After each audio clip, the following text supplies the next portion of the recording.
सोचिए हम दिन भर में कितने ऐप्स इस्तेमाल करते हैं, कितनी वेबसाइट्स खोलते हैं। इन सब के पीछे ना एक बहुत ही पावरफुल लैंग्वेज काम कर रही है। ये एक ऐसी अदृश्य ताकत है जो हमारी पूरी डिजिटल दुनिया को तरतीब से चलाती है। और आज हम इसी के बारे में बात करने वाले हैं। ये सवाल ये हमारी रोज की जिंदगी की टेक्नोलॉजी से जुड़े हैं, राइट? और इन सब का जवाब पता है क्या है? सिर्फ एक शब्द, डेटा। पर इतना सारा डेटा, इसे संभालने के लिए एक बहुत ही खास भाषा की जरूरत पड़ती है। तो डेटाबेस को ऐसे समझ सकते हैं जैसे एक बहुत ही वेल ऑर्गेनाइज्ड डिजिटल लाइब्रेरी हो, या फिर एक फाइलिंग कैबिनेट। सोचिए जहां हर जानकारी अपनी सही जगह पर रखी है, ताकि जब भी जरूरत पड़े उसे फटाक से ढूंढा जा सके।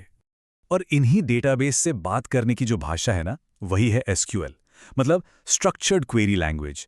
और इसकी सबसे बढ़िया बात क्या है जानते हैं? ये बिल्कुल आम अंग्रेजी के शब्दों पर बेस्ड है। इससे इसे सीखना और इस्तेमाल करना बहुत ही आसान हो जाता है। तो आज हम यही सफर तय करेंगे, एक डेटाबेस बनाने से लेकर उससे सही सवाल पूछने तक। तो चलिए शुरू करते हैं। तो सबसे पहला सवाल यही उठता है कि आखिर ये एसक्यूएल है क्या, और टेक्नोलॉजी की दुनिया में ये इतना जरूरी क्यों है? एसक्यूएल का जो मूल सिद्धांत है ना, वो बहुत ही शानदार है। ये हमें इस बात की आज़ादी देता है कि हम सिर्फ इस पर फोकस करें कि हमें कौन सा डेटा चाहिए। हमें इस बात की टेंशन लेने की बिल्कुल जरूरत नहीं कि कंप्यूटर उसे अपने हार्ड ड्राइव से कैसे ढूंढ कर लाएगा। वो सब वो खुद देख लेगा। अच्छा, एसक्यूएल में लिखने के कुछ बड़े ही सिंपल से नियम हैं। ये आसान अंग्रेजी शब्दों का इस्तेमाल करता है। इसमें आप कैपिटल लेटर्स में लिखें या स्मॉल में, कोई फर्क नहीं पड़ता। और हाँ, हर कमांड, हर निर्देश एक सेमीकोलन के साथ खत्म होता है। बस यही वजह है कि ये बिगिनर्स के लिए भी काफी आसान।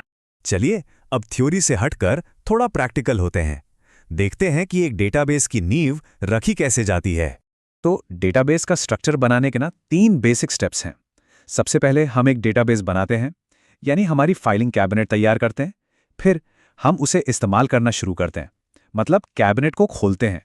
और आखिर में हम उसमें स्पेसिफिक जानकारी रखने के लिए टेबल्स यानी कि अलग अलग फोल्डर्स बनाते हैं। ये देखिए, ये रहा हमारा पहला कमांड। बस इतनी सी एक लाइन लिखी और हमारी सारी जानकारी रखने के लिए एक मेन कंटेनर तैयार हो गया। मतलब हमारा स्टूडेंट अटेंडेंस नाम का डिजिटल फाइलिंग कैबिनेट अब बिल्कुल रेडी है। देखिए, डेटाबेस में हर जानकारी को उसके किस्म के हिसाब से रखा जाता है, बिल्कुल वैसे ही जैसे हम नंबर्स, टेक्स्ट या तारीखों के लिए अलग अलग फोल्डर्स बनाते हैं, राइट? एसक्यूएल में भी हर डेटा का एक टाइप तय होता है, जैसे नंबर्स के लिए इंट या टेक्स्ट के लिए वर्चर।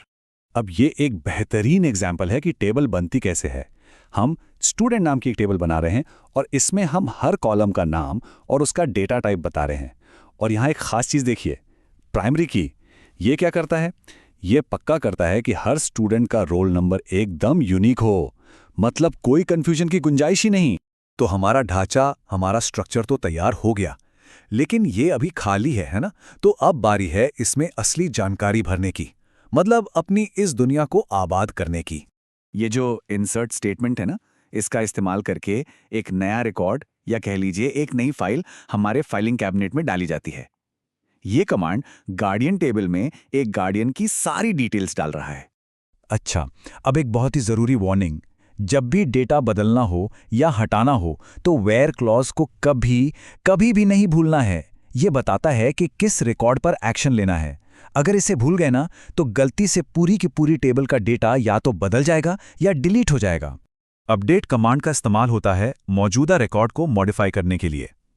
मान लीजिए कोई टाइपो हो गया, उसे ठीक करना है, या कोई जानकारी छूट गई, उसे जोड़ना है। इस एग्जाम्पल में हम रोल नंबर 3 वाले स्टूडेंट के लिए GUID को अपडेट कर रहे हैं। चलिए अब आते हैं एसक्यूएल के सबसे एक्साइटिंग हिस्से पर। वो है डेटाबेस से जानकारी निकालना और अपने सवालों के जवाब पाना। तो कोई भी सवाल पूछने का जो बेस है वो ये स्ट्रक्चर है। सिलेक्ट ये बताता है कि क्या देखना है। फ्रॉम ये बताता है कि कहां से देखना है।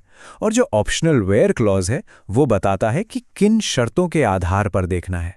सिंपल। तो चलिए एक सवाल पूछते हैं। मान लीजिए कि हमें उन सभी एम्प्लॉइज को ढूंढना है जिनकी सैलरी एक खास रेंज के अंदर आती है। तो ये रही वो एसक्यूएल क्वेरी जो हमारे सवाल का जवाब देगी। यहां देखिए, हम वेयर क्लॉज और बिटवीन ऑपरेटर का इस्तेमाल कर रहे हैं और सिर्फ उन एम्प्लॉइज का नाम और डिपार्टमेंट आईडी निकाल रहे हैं जिनकी सैलरी 20,000 और 50,000 के बीच है। और मान लीजिए हम चाहते हैं कि जो रिजल्ट्स आएं वो एक खास ऑर्डर में हो, जैसे सबसे ज़्यादा सैलरी वाले पहले, फिर कम वाले। तो उसके लिए बस ऑर्डर बाय क्लॉज का इस्तेमाल करना है। ये डेटा को सॉर्ट करने का एक बहुत ही आसान तरीका है। लाइक ऑपरेटर तो और भी कमाल की चीज है। सोचिए, हमें किसी का पूरा नाम याद नहीं है, बस इतना पता है कि नाम के से शुरू होता है। तो लाइक ऑपरेटर हमें ऐसे पैटर्न ढूंढने में मदद करता है। ये जो परसेंट का साइन परसेंटेज है, इसका मतलब है आगे कुछ भी हो सकता है, और जो अंडरस्कोर वाई है मतलब है कोई भी एक सिंगल कैरेक्टर। तो अब इन सबको जोड़कर देखते हैं और समझते हैं कि ये सब असल दुनिया में इतना मैटर क्यों करता है।